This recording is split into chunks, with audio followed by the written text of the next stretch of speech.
ಮೈಸೂರಿಗೆ ಶುಭ ಮುಹೂರ್ತ ಶುಭ ಗಳಿಗೆಯಲ್ಲಿ ಬಂದಿದ್ದೀವಿ. ನಮ್ಮ ಮುನ್ನುಡಿಯಂತೆ ಗಂಗಾ ಮಾತೆ ಕಾವೇರಿ ಸಂತೃಷ್ಟವಾಗಿ ಕಬಿನಿ ಭರ್ತಿ ಆಗ್ತಾ ಇದೆ ಅಂತ ಹೇಳಿ ನನಗೆ ನಮ್ಮೆಲ್ಲ ಅಧಿಕಾರಿಗಳು ತಿಳಿಸಿದ್ದಾರೆ. ಪ್ರಕೃತಿ ಯಾವತ್ತೂ ಕೂಡ ಯಾರ ಸ್ವತ್ತಲ್ಲ. ಪ್ರಕೃತಿ ನಿಯಮದಂತೆ ನಾವೆಲ್ಲ ಬದುಕ್ತಾ ಇದ್ದೇವೆ. ತಮಿಳುನಾಡಿಗೆ ಏನು 177 TMC ಇಡಬೇಕು ಅಂತ ಹೇಳಿ ನಮಗೆ ಆದೇಶ ಇದೆ. ಇದಕ್ಕೆ ಸುಪ್ರೀಂ ಕೋರ್ಟ್ ಕೂಡ ಒತ್ತನ್ನು ಕೊಟ್ಟಿದ್ದಾರೆ. ಆ ನ್ಯಾಯಾಲಯದ ತೀರ್ಪೇನು ನಮಗೆ ಬಂದಿದೆ ಸುಪ್ರೀಂ ಕೋರ್ಟ್ನಲ್ಲಿ, 2 ರಾಜ್ಯಕ್ಕೂ ಅದೊಂದು ವರ. 2 ರಾಜ್ಯಕ್ಕೆ ಕಾಪಾಡೋಂಥ ಒಂದು ತೀರ್ಪನ್ನು ಕೊಟ್ಟಿದ್ದಾರೆ. ನಿನ್ನೆ ಟೈಮ್ಸ್ ಆಫ್ ಇಂಡಿಯಾನಲ್ಲಿ ಬ್ಯಾಲೆನ್ಸಿಂಗ್ ರಿಸರ್ವೇರಿಂದ ಏನು ಅನುಕೂಲ ಆಗ್ತಾಯಿದೆ ಅಂತೇಳಿ, ನೀವು ಯಾರೋ ನಿಮ್ಮ ಮೈಸೂರು ರಿಪೋರ್ಟರ್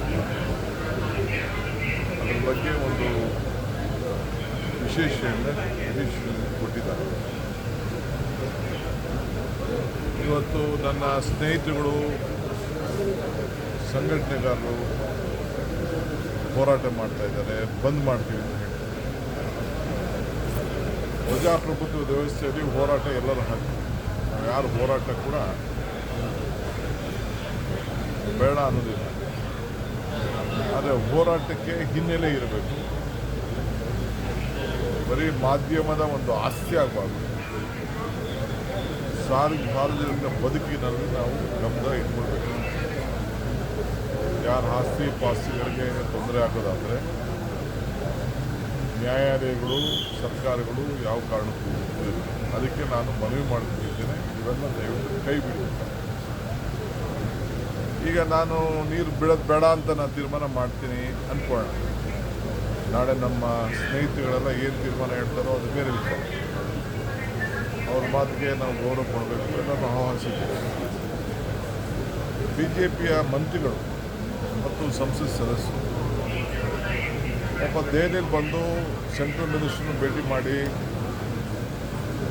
ಅವತ್ತಿನ ಪರಿಸ್ಥಿತಿಗೆ ಯಾವ ರೀತಿ ತೊಂದರೆ ಇತ್ತು ಅನ್ನೋದನ್ನು ಪಾಪ ಅವರು ಕೂಡ ಸಹಕಾರ ಕೊಟ್ಟಿದ್ದಾರೆ. ಪ್ರಹ್ಲಾದ್ ಜೋಶಿ ಅವರ ಮುಖಂಡರಲ್ಲಿ ನಾನು ಶೆಟ್ಟರವ್ರಿಗೆ, ಬೊಮ್ಮಾಯಿಯವ್ರಿಗೆ, ಸಿದ್ದರಾಮಯ್ಯನವ್ರಿಗೆ ಎಲ್ಲರೂ ಕೂಡ ನಾನು ಏನು ವಾಸ್ತವಾಂಶ ತಿಳಿಸಿದ್ದೇನೆ. ಅವರು ಅವರ ಪ್ರಾಮಾಣಿಕವಾದ ಪ್ರಯತ್ನವನ್ನು ಮಾಡಿದ್ದಾರೆ. ಆದರೆ ಸೆಂಟ್ರಲ್ ಅಥಾರಿಟಿ, ಮ್ಯಾನೇಜ್ಮೆಂಟ್ ಅಥಾರಿಟಿ ಅವರು ಕೂಡ ಯಾವುದ್ಯಾವುದು ಡ್ಯಾಮ್ಗಳಲ್ಲಿ ಎಷ್ಟೆಷ್ಟು ನೀರು ಬರ್ತಾಯಿದೆ ಅಂತೇಳಿ ಅವ್ರಿಗೆಲ್ಲ ಮಾಹಿತಿ ಇದೆ. ಯಾರನ್ನೂ ಮುಚ್ಚಿ ಕೊಡಲಿಕ್ಕೆ ಸಾಧ್ಯ ಇಲ್ಲ. ನಿಮಗೆ ಬೇರೆ ಸಂದರ್ಭಕ್ಕೂ ಈಗ ಕೊಟ್ಟಿರೋದು ನಿಮ್ಗೆ ಅರ್ಧನೂ ಕೊಟ್ಟಿಲ್ಲ ಅಂಥೇಳಿ ಅವರು ನಮ್ಮ ಅಥಾರಿಟಿಲಿ ನಮ್ಮ ಅಪ್ಲಿಕೇಶನ್ನ ರಿಜೆಕ್ಟ್ ಮಾಡ್ತಾರೆ. ಈಗ ನಾನು ಬಿಡುವುದಿಲ್ಲ ಅಂತ ನಾನಾಗಲಿ, ಯತೀಂದ್ರಾಗಲಿ, ಸಂಘಟನೆಗಾರರಾಗಲಿ ನಾವೆಲ್ಲ ಹೇಳಿದ್ರೆ ನೀರನ್ನ ಹಿಡ್ಕೊಳ್ಳೋಕೆ ನಮ್ಮ ಕೈಲಿ ಆಗೋದಿಲ್ಲ. ಇನ್ನೊಂದು ಗಂಟೆನೋ 1.5 ಗಂಟೆನೋ ಡ್ಯಾಮು ತುಂಬುತ್ತಾ ಇದೆ ಅಂತೇಳಿ ನನಗೆ ವರದಿ ಬಂದಿದೆ. ಹಿಡ್ಲಿಕ್ಕೆ ಸಾಧ್ಯನೇ? ಹೋರಾಟಗಾರರು ಹೋಗಲ್ಲಿ ಮಲಗಲಿಕ್ಕೆ ಸಾಧ್ಯನೇ? ಹಾಗಂತ ನೀರು ಬಿಡುವುದಿಲ್ಲ ಅಂತೇಳಿ ದಯವಿಟ್ಟು ಹೋರಾಟಗಾರರು ಯಾರು ಹೋಗಬಾರ್ದು, ಅಲ್ಲಿ ನೀರನ್ನ ಹಿಡ್ಕೊಳ್ಳೋಕ್ಕೂ ಪ್ರಯತ್ನ ಪಡಬಾರ್ದು. ನೀರು ಇಟ್ಕೊಂಡ್ರೆ ನಾವೆಲ್ಲ ಕೊಚ್ಚೊಟ್ಟೋಗ್ತೀವಿ. ನ್ಯಾಯಾಲಯಕ್ಕೂ ಗೌರವ ಕೊಡಬೇಕು, ರೈತರನ್ನು ಬದುಕಿಸಬೇಕು. ಈ ರಾಜ್ಯದ ರೈತರ ಹಿತ ಕಾಪಾಡಲು ನಮ್ಮ ಬದ್ಧತೆ ಇದೆ. ಬಂಗಾರಪ್ಪನವ್ರ ಕಾಲದಿಂದ, SM ಕೃಷ್ಣವ್ರ ಕಾಲದಿಂದ, ಸಿದ್ದರಾಮಯ್ಯನವ್ರ ಕಾಲದಿಂದ ಮತ್ತು ದೇವೇಗೌಡರು ಕಾಲದಿಂದ ಹಿಡಿದು BJP ಸರ್ಕಾರ ಇದ್ದಾಗ ಇಂಥ ಸಂಕಟದ ಪರಿಸ್ಥಿತಿಯಲ್ಲಿ ಅವರು ಅನೇಕ ತೀರ್ಮಾನಗಳನ್ನು ರಾಜ್ಯದ ಹಿತಕ್ಕೆ ತೆಗೆದುಕೊಂಡಿದ್ದಾರೆ. ನಾನು ಅವ್ರು ಮಾಡಿದ್ದು ಸರಿ ಇಲ್ಲ, ನಾವು ಮಾತ್ರ ಮಾಡಿದ್ದು ಸರಿ ಅಂತ ನಾನು ಹೇಳಲಿಕ್ಕೆ ನನ್ನ ತಯಾರಿಲ್ಲ. ಬಟ್ ಒಂದು ನಮಗೊಂದು ದೊಡ್ಡ ಜಯ ಸುಪ್ರೀಂ ಕೋರ್ಟ್ ಕೊಟ್ಟಿದೆ. ಆ ಸುಪ್ರೀಂ ಕೋರ್ಟ್ ಕೊಟ್ಟಂಥ ಜಯದ ಹಿನ್ನೆಲೆಯಲ್ಲಿ ಮತ್ತು ಕೇಂದ್ರ ಸರ್ಕಾರ ಪಾರ್ಲಿಮೆಂಟಲ್ಲಿ ಉತ್ತರ ಕೊಡುವಂಥ ಸಂದರ್ಭದಲ್ಲಿ ಕರ್ನಾಟಕಕ್ಕೆ ಮೇಕೆದಾಟು ಅನಿವಾರ್ಯತೆ ಏನಿದೆ, ಕಾನೂನು ಚೌಕಟ್ಟು ಏನಿದೆ, ಅವರ ಡ್ಯಾಮನ್ನು ಅವರ ಜಾಗದಲ್ಲಿ ಕಟ್ಕೊಳ್ಳಿಕ್ಕೆ ಕಾನೂನಲ್ಲಿ ಏನು ರೂಪಗೊಂಡಿದೆ ಅನ್ನೋದನ್ನು ಕೂಡ ಭಾಳ ಚೆನ್ನಾಗಿ ಉತ್ತರವನ್ನು ಕೊಟ್ಟಿದ್ದಾರೆ. ನಾನು BJPಯವರು ಅವ್ರ ರಾಜಕಾರಣಕ್ಕೆ ಬಂದು ಪಾಪ ಅವರು ಪ್ರಯತ್ನ ಮಾಡ್ತಾ ಇರ್ಬೋದು. ಕುಮಾರಸ್ವಾಮಿಯವರ ಸ್ಟೇಟ್ಮೆಂಟ್ ಕೂಡ ನಾನು ಗಮನಿಸಿದ್ದೇನೆ. ತಮಿಳುನಾಡಿನ ಸಂಸತ್ ಸದಸ್ಯರು ಮತ್ತು ಅವ್ರ ಪಾರ್ಟಿಯವರು, ವಿವಿಧ ಪಾರ್ಟಿಯವರು, ಅವರ ರಾಜಕೀಯದ ಅಸ್ತಿತ್ವಕ್ಕೆ ಅವ್ರದ್ದು ಒಂದು ಹೋರಾಟ, ಅವರು ಕೂಡ ಎಲ್ಲ ಅರಿವಿದೆ. ಅವರೇ ಒಂದು ಕಾಲದಲ್ಲಿ ನಿಮ್ಮ ರಾಜ್ಯದ ಸುಪತ್ನಲ್ಲಿ ನೀವು ಕಟ್ಕೊಳ್ಳೋಕ್ಕೆ ನಮ್ಮದೇನು ತೊಂದರೆ ಇಲ್ಲ ಅಂತೇಳಿ ಒಂದು ಕಾಲದಲ್ಲಿ ಕೆಲವು ಹೇಳಿಕೆ, ಅಫಿಡವಿಟ್ಗಳು ಕೂಡ ಕೊಟ್ಟಿದ್ದೆಲ್ಲ ದಾಖಲೆ ಇವತ್ತು ಉಳ್ಕೊಂಡಿದೆ. ಇವೆಲ್ಲ ಹಿನ್ನೆಲೆಯಲ್ಲೇ ಒಂದು ಸುಪ್ರೀಂ ಕೋರ್ಟ್ ತೀರ್ಮಾನ ಮಾಡಿದೆ. ಅದರಿಂದ ನಾನು ಎಲ್ಲ ಹೋರಾಟಗಾರರಿಗೂ ನಮ್ರತೆಯಿಂದ ಸರ್ಕಾರದ ಪರವಾಗಿ ಮನವಿ ಮಾಡ್ಕೊಳ್ತಾ ಇದ್ದೇನೆ. ಮಾಧ್ಯಮ ನಿಮಗೆ ಪ್ರಚಾರ ಕೊಡ್ತಾ ಇದೆ, ಸಾಕು. ಆದರೆ ರಾಜ್ಯದ ಗೌರವನೂ ಕಾಪಾಡಬೇಕಲ್ಲ. ಈ ರಾಜ್ಯದಲ್ಲಿ ಎಲ್ಲ ಜನರು ಕೂಡ ಬದುಕ್ತಾ ಇದ್ದಾರೆ. ನಾವೆಲ್ಲರೂ ಕೂಡ ಭಾಳ ಸಂತೋಷದಿಂದ ಸ್ವೀಕಾರ ಮಾಡ್ತಾ ಇದ್ದೇವೆ. ಇವತ್ತು ಕಾನೂನು ಚೌಕಟ್ಟಿಗೆ ಏನು ತೊಂದರೆ ಆಗಬಾರ್ದು, ಜನರ ಬದುಕಿಗೆ ಏನು ತೊಂದರೆ ಆಗಬಾರ್ದು. ತಮಿಳುನಾಡಿಗೂ ಏನೋ ನಾವೆಲ್ಲ ಒಂದೇ ದೇಶದವರು. ಈಗ ತುಂಗಭದ್ರಾ ವಿಚಾರ ಬಂದಾಗ ನನ್ನ ಹತ್ರ ಮಾತೇ ಆಡ್ತಿರ್ಲಿಲ್ಲ.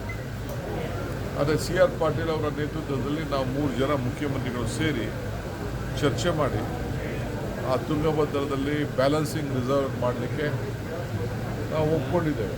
ಅವರೊಂದು ಸಮಿತಿ ಕೂಡ ರಚನೆ ಮಾಡಲಿಕ್ಕೆ ಆಗ್ತಾಯಿದೆ.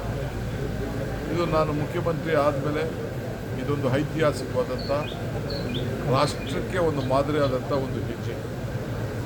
ಸೊ ಇಲ್ಲೂ ಕೂಡ ತಮಿಳುನಾಡು ಮುಖ್ಯಮಂತ್ರಿ ಬರ್ತೀನಿ ಅಂತೇಳಿ ನನಗೆ ಮಾತಾಡಿದ್ದು, ನಾನು ಒಪ್ಕೊಂಡಿದ್ದೆ 3ನೇ ತಾರೀಕು. ಆದರೆ ಕೆಲವು ಸಂಘಟನೆಗಳು ಮತ್ತೊಂದು ಗಲಾಟೆ ಇವೆಲ್ಲ ಸೌಹಾರ್ದತೆಯಲ್ಲಿ ನಡಿಬೇಕು, ಮಾತುಕತೆ ಶಾಂತಿ ವಾತಾವರಣದಲ್ಲಿ ನಡೀಬೇಕು. ಈಗ ನಮ್ಮ ಪರಿಸ್ಥಿತಿ ಅವ್ರಿಗೂ ಅರಿವಿದೆ, ಅವರ ಪರಿಸ್ಥಿತಿ ನಮಗೂ ಅರಿವಿದೆ. ಅದಕ್ಕೆ ಮಾತುಕತೆಯಲ್ಲಿ ಬಗೆಹರಿದಾದರೆ ನಾನು ಸ್ವಾಗತವನ್ನು ನಾನು ಬಯಸ್ತೇನೆ. ನಾವು ಅವರ ಹಕ್ಕು ಏನಿದೆ ಅವರು ಪಡೆದುಕೊಳ್ಳಿ. ತಮಿಳುನಾಡು ಹಕ್ಕೇನಿದೆ ಆ ಹಕ್ಕಿಗೆ ನಾವು ಅಡ್ಡ ಬರುವುದಿಲ್ಲ. ನಮ್ಮ ಹಕ್ಕೇನಿದೆ, ನಮಗೆ ನ್ಯಾಯಾಲಯ ಏನು ತೀರ್ಪನ್ನು ಕೊಟ್ಟಿದೆ ಅದಕ್ಕೆ ನಾವು ಕಾಪಾಡೋಣ. ಸೊ ಅದಕ್ಕೆಲ್ಲರೂ ಕೂಡ ಸಹಕಾರ ಕೊಡ್ತಾರೆ ಅಂತ ಭಾವಿಸ್ಕೊಂಡಿದ್ದೇನೆ. ಹೊರಡ ತಾಯಿ ಕಾವೇರಿ ಇವತ್ತು ಕೃಪೆ ನಮ್ಮ ಮೇಲೆ ತೋರಿಸಿದ್ದಾರೆ. ಹೋರಾಟಗಾರರು ಹಂಗಂತ ನೀರು ಹಿಡಿತೀನಿ ಅಂತ ಯಾರು ಹೋಗ್ಬೇಡಿ. ಅದು ಹೋಗಿ ಅಡ್ಡಗಿಡ್ಡ ಮಲಗಕ್ಕೆ ನೀರನ್ನ ನಾವು ಬಿಡೋದಿಲ್ಲ ಅಂತೇಳಿ ಯಾರ ಪ್ರಾಣನೂ ಹೆಚ್ಚು ಕಮ್ಮಿ ಆಗಬಾರ್ದು. ಯಾಕೆಂದ್ರೆ ನಾನು ನೋಡಿದೆ ಅಲ್ಲೆಲ್ಲ ಒಳಗೆ ನಿಂತ್ಕೊಳ್ಳೋದು, ಅಡ್ಡ ನಿಂತ್ಕೊಳ್ಳೋದು, ನೀರು ಬಿಡೋದಿಲ್ಲ ಅನ್ನೋದು ಸರ್ಟಿಫಿಕೇಟ್ ಕಟ್ಕೊಂಡು ಯಾವುದೋ ಸಂದರ್ಭದಲ್ಲಿ ಪೊಲೀಸವ್ರಿಗೂ ಹೇಳಿದ್ದೀನಿ. ಹಾಗಂತ ಹೋಗಿ ಒಳ್ಳೆಯಲ್ಲಿ ಅಡ್ಡ ನಿಂತ್ಕೊಳ್ಳೋದು, ನೀರು ಹೋಯ್ತಾ ಇದೆ ಅಂತ ಹೇಳೋದು, ಕೆಳಗಡೆಯಿಂದ ಹೋಗ್ತಾ ಇದ್ದೀನಿ. ಈಗೆಲ್ಲ ನಾನು ನಿಲ್ಸೋಕ್ಕಾಯ್ತಿದ್ದೆ ಇಲ್ಲಿ, ನಾನು ಇಲ್ಲಿ ನಿಲ್ಸೋಕ್ಕಾಗೋದಿಲ್ಲ. ಈಗ 40,000ಕ್ಕೂ ಮೇಲೆ ಮುಟ್ಬಿಟ್ಟಿದೆ ಇನ್ಫ್ಲೋ.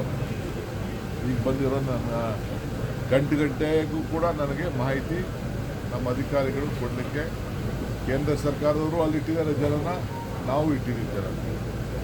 ಸೊ ಇದಕ್ಕೆ ಸಹಕಾರ ಕೊಡಬೇಕು ಅಂತೇಳಿ ನಾನು ಪ್ರಾರ್ಥನೆ ಮಾಡ್ತಾ ಇದ್ದೀನಿ. ನಾನು ಮೊದಲನೇ ಬಾರಿಗೆ ಬಂದಿದ್ದೀನಿ. ತಾಯಿ ಚಾಮುಂಡಿ ನಮ್ಮ ನಾಡಿನ ದೇವತೆ. ಸೊ ಆ ತಾಯಿಗೆ ಒಂದು ನಮಸ್ಕಾರ ಹೇಳಿ, ನಿಮಗೂ ನಮಸ್ಕಾರ ಹೇಳಿ. ಸೊ ರಾಮಕೃಷ್ಣ ಆಶ್ರಮದಲ್ಲಿ ಒಂದು ಕಾರ್ಯಕ್ರಮಕ್ಕೆ ನನ್ನನ್ನು ಆಹ್ವಾನಿಸಿದ್ದಾರೆ. ನಾನು ನಮ್ಮ ಮಂತ್ರಿಗಳು, ನಮ್ಮ ಕೆಲವು ಶಾಸಕರೆಲ್ಲ ನಾವು ಹೋಗ್ತಾ ಇದ್ದೇವೆ. ಸೊ ಭಾಳ ಗೌರವದಿಂದ ನಾವು ಕೂಡ ಇಡೀ ರಾಷ್ಟ್ರಕ್ಕೆ, ಇಡೀ ವಿಶ್ವಕ್ಕೆ ಸ್ವಾಮಿ ವಿವೇಕಾನಂದರವರು ಈ ಭೂಮಿಯಿಂದ ಒಂದು ದೊಡ್ಡ ಸಂದೇಶವನ್ನು ಕೊಟ್ಟಿದ್ದಾರೆ. ಆ ಸಂದೇಶ ನಾವು ನಮ್ಮ ಮಹಾರಾಜರು ಆವತ್ತಿನ ಕಾಲದಲ್ಲಿ ಕೊಟ್ಟಂಥ ಪ್ರೋತ್ಸಾಹ, ಧಾರ್ಮಿಕವಾಗಿ ಶೈಕ್ಷಣಿಕವಾಗಿ ಯುವಶಕ್ತಿಗೆ ಕೊಟ್ಟಂಥ ಉತ್ತೇಜನ ನಾವು ಯಾರು ಕೂಡ ಮರೀಲಿಕ್ಕೆ ಸಾಧ್ಯ ಇಲ್ಲ. ಇವೆಲ್ಲ ಇತಿಹಾಸ ಮತ್ತವನು ಇತಿಹಾಸವನ್ನು ಸೃಷ್ಟಿಸಲು ಸಾಧ್ಯ ಇಲ್ಲ ಅಂತೇಳಿ ಬಾಬಾ ಸಾಹೇಬ್ ಅಂಬೇಡ್ಕರ್ ಕೂಡ ನಮಗೆ ಮಾರ್ಗದರ್ಶನ ಕೊಟ್ಟಿದ್ದಾರೆ. ಇವೆಲ್ಲ ನಮ್ಮ ಇತಿಹಾಸದ ಒಂದು ನಗರ ಇದು. ಇಲ್ಲಿಂದ ನಾವು ಶಾಂತಿಯನ್ನು ನಾವು ಕಾಪಾಡ್ತೀವಿ. ಸರ್, ಈಗ ವಿಜಯ್ ಅವರು ಬರೋದಿಲ್ಲ ಸರ್ ಮೂಲಕ. ವಿಜಯ್ನವ್ರಿಗೆ ಇನ್ನೊಂದು ದಿನ ಡೇಟಲ್ಲಿ ಒಳ್ಳೆ ಸ್ವಲ್ಪ ತಿಳಿ ಆಗಲಿ, ಆಮೇಲೆ ಬನ್ನಿ ಅಂತ ನಾನು ಅಲ್ಲಿಗೆ ಪ್ರಕೃತಿನ ಒಂದು ಉತ್ತರ ಕೊಟ್ಟಂಗೆ ಆಯ್ತಲ್ಲ. ಈಗ ನೀರು ಬಿಡ್ತಾ ಇದ್ದೀರಾ ಈಗ?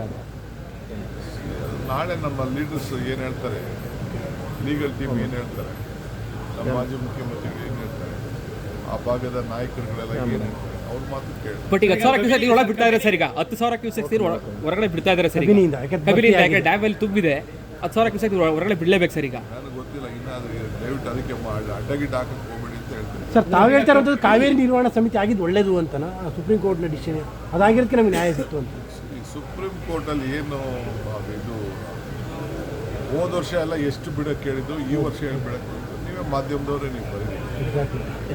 ಹೋದ ವರ್ಷ ಎಷ್ಟು ಬಿಟ್ಟಿದೆ, ಬೇರೆ ವರ್ಷಗಳಲ್ಲಿ ಇಂಥ ಸಂಕಷ್ಟದಿಂದ ನೀರು ಬಿಟ್ಟಿದೆ. ನಾನು ಅದನ್ನು ಒಳ್ಳೇದು ಅಂತ ಅವರು 9,000 ಬಿಡಬೇಕು ಅಂತ ಅವ್ರು ಹೇಳ್ತಾ ಇದ್ದಾರೆ. ಇವರು 3,000 ಬಿಟ್ಟಿದ್ದಾರೆ. 3,500 ಹೇಳ್ತಾರೆ. ಹೋದ ವರ್ಷ 16,000 ಚಿಲ್ಲರೆಗೆ ಒಂದು ವರ್ಷ ಇತ್ತು. 16 ಕ್ಯೂಸಿಕ್ ಇದು 16,000 ಕ್ಯೂಸೆಕ್ 16 TMC ಅದು ಬೋರ್ಡ್ ಇದ್ದಾಗ ಅವೆಲ್ಲ ಕೂಡ ನಡೆದಿದೆ ಅಂತ ದಾಖಲೆಗಳೆಲ್ಲ ಇದೆ. ನೋಡೋಣ. ಬಾಗಿನ ಅರ್ಪಿಸುವಂತ ಕೆಲಸವನ್ನು ಕಳೆದ 2 ಬಾರಿಯಲ್ಲಿ ಬೇಡ ತಡಿಯಪ್ಪ, ಅದು ಈಗ ಏನಿಲ್ಲದೆ ನನಗೆ ಪ್ಯಾಂಟು ಶರ್ಟ್ ಎಲ್ಲ ಅರ್ಥ ಆಗ್ತಾ ಇದೆ. ಮಳೆ ನಿಮ್ಮ ಪರವಾಗಿದೆಯಲ್ಲ? ಮತ್ತಷ್ಟು ಅಲ್ಲ, ಮಳೆ ನಿಮ್ಮ ಪರವಾಗಿದೆ. ಯಡಿಯೂರಪ್ಪನವರು, ವಿಜಯೇಂದ್ರ ಅವರು ಬಂದು ಅಶೋಕ್ ಎಲ್ಲ ನುಗ್ತಾ ಇದ್ದಾರೆ. ಇನ್ನೊಂದು ಕಡೆ ಆ ಮಂತ್ರಿಗಳು MP ಗಳೆಲ್ಲ ಕರ್ನಾಟಕದ ರಕ್ಷಣೆ ಮಾಡಬೇಕು ಅಂತ ಪಾರ್ಲಿಮೆಂಟಲ್ಲಿ ಸಹಾಯ ಮಾಡ್ತಾರೆ. ಇದಕ್ಕೆ ನಾನೇನು ಉತ್ತರ ಹೇಳಿ ನೀವು ಹೇಳಿ.